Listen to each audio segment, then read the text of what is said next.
When we win, we will defeat this corrupt political establishment. We will save our republic, and we will restore constitutional government of, by, and for the people.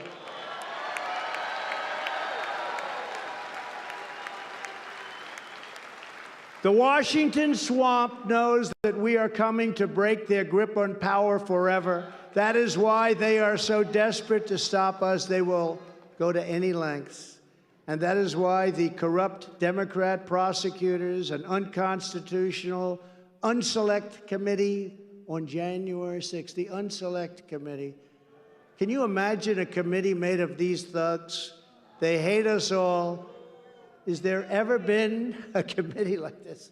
The unselect committee. I think that was my term. I think I came up with it first. I'm very proud of many of our terms. But they're continuing their evil and demented persecution of me, my family, my staff, my supporters, and you. It's the same witch hunt that's been going on since day one, since actually the day that I came down the escalator with our great future First Lady.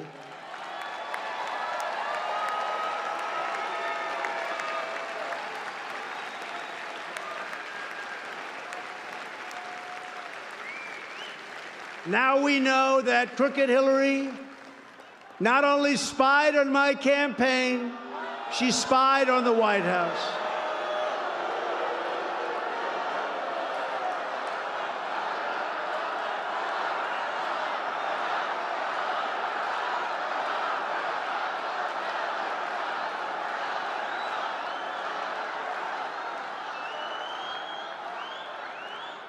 Do you remember when I said years ago, I think they spied on my campaign, and everybody said on the other side, how dare he say that?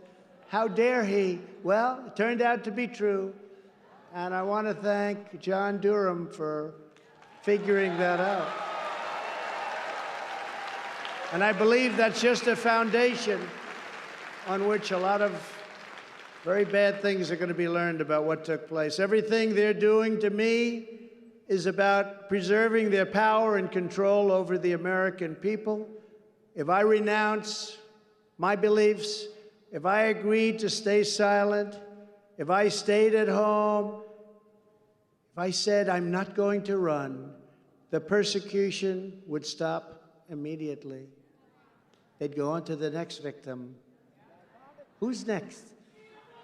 But they'll never, ever do what they did to me. And nobody else, I don't believe, would be able to take it if they did. I have had that a lot. I've had great people come up to me and tell me, sir, may I please ask you a question? Yes, what would you like to know? Sir, how did you take it? How did you take it? How did you take what they did to you? And in many ways, I can't answer that question. But there's never been anything like this ever done to an American president before.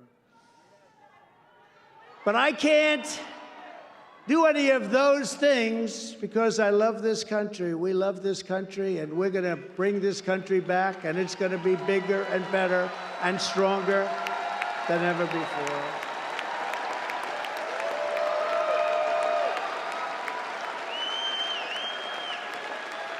But remember, they're coming after me because I'm standing up for you, and that is it.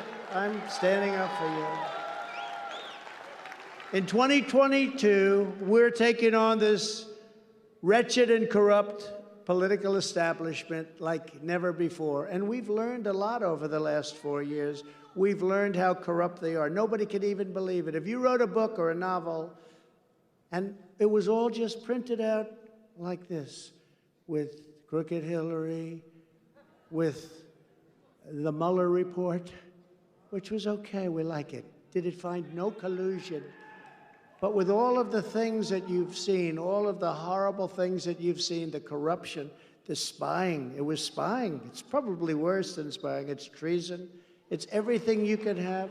If anybody ever wrote a novel, the great James Patterson, if he ever wrote a novel like this, it wouldn't sell because people would say, no, it's not believable. This could never happen. And it's worse. They're finding out things now that nobody even thought were possible.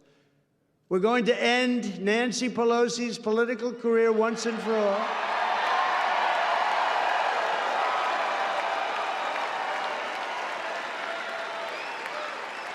And then we're going to kick the Biden crime family out of the White House in 2024 or sooner.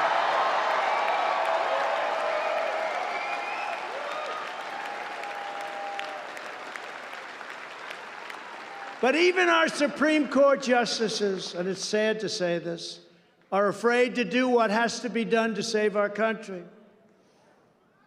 They're trying so desperately to be politically correct and to be loved by all. These are the justices of the United States Supreme Court. They are terrified of the radical left. They are afraid of packing the court so that they are only one of 15, 19, or even 25 justices. And at any cost, they don't want to be impeached. Please don't impeach me. I don't want to be impeached. I'm a Supreme Court judge. Please don't impeach me. I'm a justice of the Supreme Court. Don't impeach me, please, for being with a woman that I never heard of before. Women that he didn't know, women that a particular Justice Kavanaugh had no idea who they were. But you know what? He's lived through hell, and he's afraid. I believe he's afraid. I believe he's afraid to do the right thing. I really do. You know the expression? They play the ref. They play the ref. They said not so long ago, we're going to impeach him for something, and then they found out. The woman got up. She said, well, he never did anything wrong. They said, we don't care. We're going to impeach him anyway. These are vicious people. These are vicious people, and we can't let this go on. They have to gain strength. They have to gain new courage, and they have to stand up for freedom and stand up for what is right. They can no longer be afraid of the radical left, our Supreme Court, and our judges generally. The work of making America great again is only just beginning. The Republicans have a big and bold agenda that they're going to put into action under a Republican Congress, and we have a chance of setting records. But I don't want to say that. I don't want to say we could win 65 seats, because if we win 64, they'll say it was a terrible night for Trump. Terrible. He had a horrible night. He only won 64. He said he wanted 65. We will bring Joe Biden's inflation-causing socialist spending spree to a screeching halt. We will immediately begin a full audit of the $6 trillion of radical Democrats. The money's been flushed down the drain, and they're trying to get more. They want to get up to a number that nobody can believe, and it looks like maybe people will not allow that to happen because they don't want our country to be destroyed. They should have never, ever in the Senate given that 2-month stay. You had them on the ropes. You were going to win. And then Mitch McConnell gave them a 2-month stay.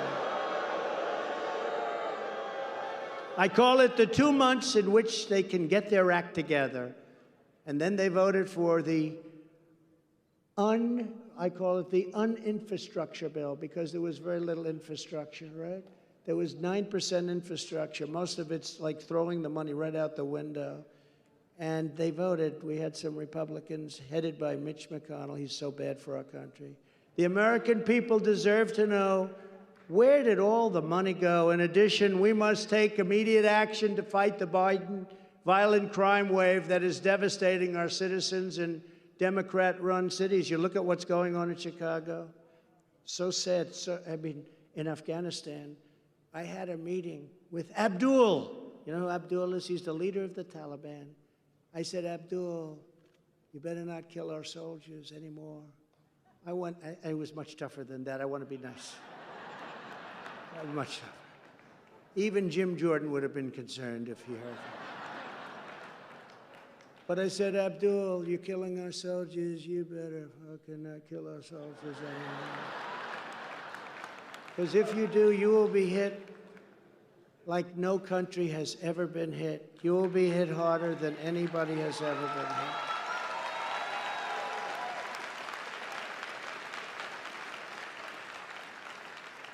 And he said, Mr. President, but why? He actually called me Your Excellency. I don't know. Do you think he calls Biden Your Excellency? How about you? He goes, but why, Your Excellency, Mr. President, do you send me a picture of my house?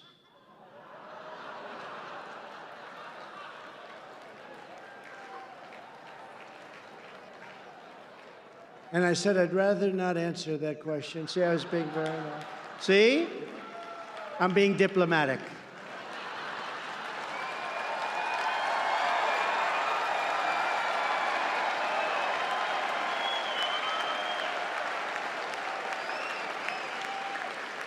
And you know, we didn't have one soldier killed in 18 months in Afghanistan. We had them,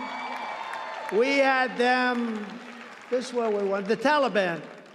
And we could have pulled out with strength and dignity. They were absolutely, and then you look at what's happening in New York and Chicago and Los Angeles and these Democrat-run cities, and you have 7 people killed in one weekend and 80 shot.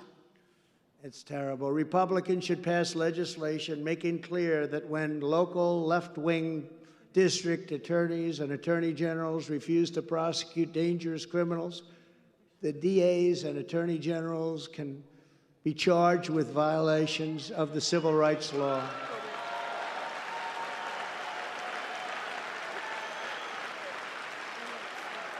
I mean, look at Los Angeles, what's going on.